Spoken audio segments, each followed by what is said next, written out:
Bonjour Maya, bonjour à tous, bonjour Olivier Faure. Bonjour Gilles Factuellement, Bronstein. lundi matin, 8h10, vous en êtes où avec Sébastien Lecornu? Les négociations ont commencé, vous avez rendez-vous? On a rendez-vous mercredi matin et donc nous le verrons pour la première fois à ce moment-là, après qu'il ait reçu les syndicats. Mais jusqu'à présent, aucune négociation. Aucune. Tiens. Ils y sont tous allés dans la majorité, disant ce week-end, c'est avec la gauche, et le disant assez clairement, c'est avec la gauche et le PS qu'on doit négocier. Est-ce que c'est un bon point? Ce sont des mots pour l'instant et donc on verra bien ce qu'il se passe. Mais des mots jolis? Des mots qui sonnent à nos oreilles peut-être, mais enfin la réalité c'est que pour l'instant nous n'avons encore rien vu. Et donc j'attends de savoir, vous savez que Mendès France disait gouverner c'est choisir et donc demain il aura à choisir entre ce que lui disent les Républicains, ce que lui dit le patronat avec le MEDEF, et j'ai lu avec attention ce que Patrick Martin lui a signifié hier, et ce que nous disons nous. C'est-à-dire qu'il faut de la justice sociale, de la justice fiscale, il faut engager la transition écologique, il faut faire en sorte que ceux qui vivent mal puissent vivre mieux, et pour l'instant nous en sommes loin. Alors, on va aborder quelques points. Vous dites, ce sont des mots, mais il faut choisir. Il y en a sur la fiscalité sur les riches. Il y en a un qui semble avoir choisi. Faut-il taxer davantage les riches? Écoutez la réponse du ministre de l'économie. C'était samedi soir à question posée par Laurent Delahousse. Écoutez surtout les premiers mots.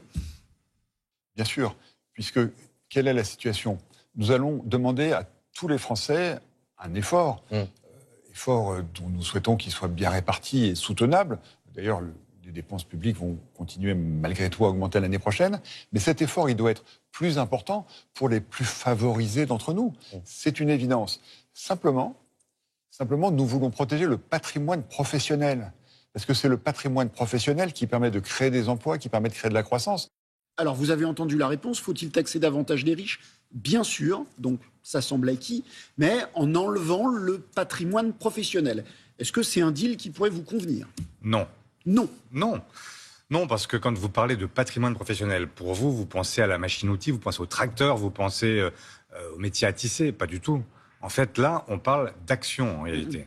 Et donc, la fortune des ultra-riches, elle est essentiellement en action. Et donc, si vous dites que la base imposable, eh bien, on retire ce qui est l'essentiel de leur richesse, en réalité, vous n'avez rien à imposer. Et c'est d'ailleurs tout le problème. Jusqu'ici, nous avions l'impôt sur la fortune, sur les grandes fortunes. Mais qui a été supprimé. Qui a été supprimé par le gouvernement Macron. Et qui rapportait très peu. Pourquoi? Parce qu'il touchait... 5 milliards d'euros, en gros. Trop peu. Et donc, il touchait qui? Il touchait... pardon de l'expression, mais les petits riches, et il épargnait les ultra-riches. Parce que les ultra-riches, ils placent leur argent dans des holdings, et donc, en réalité, ils ne payent pas d'impôts sur ce qu'ils touchent. Pas d'accord si le mécanisme sur la fiscalité des plus favorisés ne comprend pas les actions et l'outil professionnel. C'est toute la vertu de la taxe Zuckman dont on parle beaucoup. Parce qu'elle permet justement de dire, vous avez un patrimoine qui a plus de 100 millions d'euros, vous devez payer, et c'est une taxe différentielle. C'est-à-dire qu'en réalité, si vous avez déjà payé les impôts par ailleurs qui vous permettent d'arriver à 2% de votre patrimoine, vous ne payez rien de plus. Mais ça suppose quand même que, effectivement, des gens qui ont d'immenses fortunes puissent contribuer. C'est ça aussi le patriotisme dans un pays qui se réclame donc de la solidarité, du patriotisme fiscal. Parlons du montant de l'effort de réduction du déficit. Yaël Braun-Pivet, la présidente de l'Assemblée nationale, appelle le Premier ministre à renoncer aux 44 milliards d'euros que voulait faire François Bayrou. Elle propose un plan à 35-36 milliards d'euros. C'est 10 milliards d'économies en moins, donc à la fin 10 milliards de plus, qui ne seront pas enlevés de la poche des Français. Est-ce que vous prenez 35 milliards d'euros? Mais là aussi, moi je ne sais pas ce que ça veut dire 35 milliards. Ça dépend sur qui on les prend. Si on les prend sur les services publics, sur l'hôpital, sur l'éducation, si on les prend sur les retraités, sur les malades, si on augmente les franchises, si on dérembourse les médicaments, ça ne me va pas. Mais en revanche, si on dit qu'il y a un moyen de les prendre sur les ultra-riches d'une part, sur les multinationales qui optimisent brutalement, sur les GAFAM, sur ces exonérations de cotisation qui ont coûté tant à l'État, oui, effectivement, il y a peut-être une possibilité d'y aller. D'accord, donc je remarque, donc vous dites clairement ce matin, vous étiez à 21 milliards d'euros, le gouvernement précédent à 44, 35 milliards d'euros, ça vous paraît un montant de réduction du déficit qui, mais non, si on trouve les moyens, n'est pas forcément Mais moi, aberrant. je suis prêt à faire 100 milliards d'économies si vous les prenez sur des gens qui peuvent le prendre, qui peuvent le supporter. Ce que je ne veux pas, c'est que les Français de la classe moyenne, des classes populaires, se retrouvent demain à payer une facture d'une dette dont ils ne sont pas responsables. Pourquoi est-ce qu'il y a une dette aujourd'hui? Parce qu'on a privé l'État de recettes. Impôts, compris. Sébastien Lecornu a dit très clairement dans son interview à la presse quotidienne régionale, le budget que je présenterai ne sera pas le budget que je veux moi, je devrais faire des concessions. Est-ce que vous, Olivier Faure, vous dites le budget qui sera présenté ne sera pas celui que je veux moi, celui que vous avez présenté à Blois, mais qu'il va falloir discuter?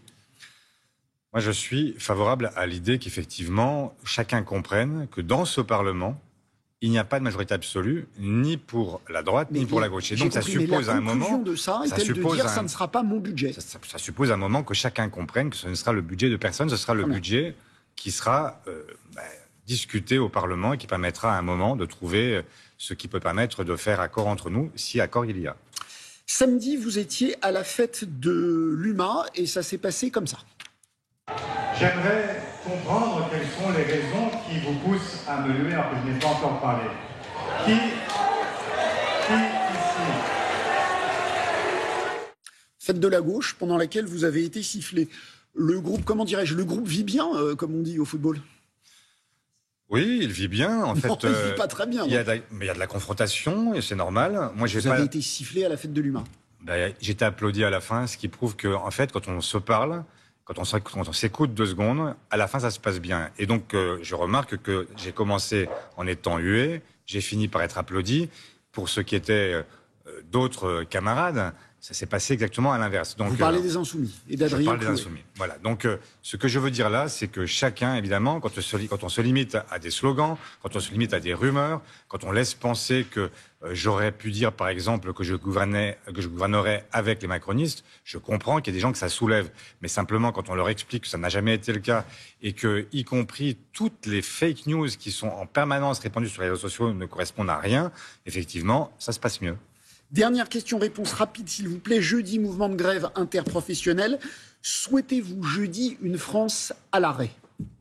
Oui, je souhaite que le mouvement de mobilisation à l'appel de l'intersyndicale soit massif. Parce que c'est maintenant qu'il faut créer un rapport de force et montrer à la fois au gouvernement, montrer au patronat, montrer à toutes celles et ceux qui se refusent à plus de justice, eh bien que le moment est venu de rompre avec ce qui a été conduit pendant 8 ans. Et donc, jeudi, c'est le moment d'en faire la démonstration. Olivier Faure qui a rendez-vous mercredi matin avec le Premier ministre était l'invité des 4 vérités. Bonne journée à tous.